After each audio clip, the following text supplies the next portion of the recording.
हुजूर फरमाने लगे जब तुम किसी से मोहब्बत करो तो उसे बताओ कि मैं तुमसे मोहब्बत करता हूं। मिशकात देखिए ना, हदीस मौजूद है, फरमाया उसे कहो मैं तुमसे मोहब्बत करता हूं। माना क्या है? उसे बताओ ताकि उसके दिल में भी तुम्हारी मोहब्बत पैदा हो जाए।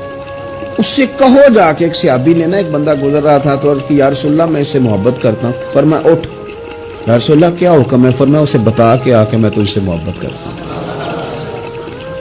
हुजूर ने उठा के भेजा।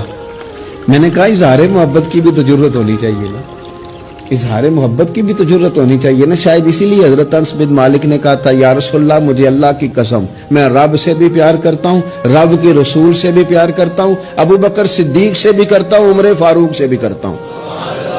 तो नबी पाक अलैहिस्सलाम ने फरमाया सुन, फिर तू जिस चीज से मोहब्बत करता है उसी के साथ तुझे जन्नत में दाखिल किया जाएगा।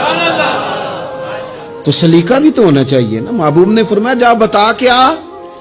तो सहाबी गए, जाके कहा कि मैं अल्लाह की रिजा के लिए मोहब्बत करता हूं तुमसे। तो वो भी सहाबी थे। कहने लगे अच्छा अगर तू रब की रिजा के लिए मुझसे मोहब्बत करता है तो मेरी दुआ है रब भी तुझसे मोहब्बत ही करे।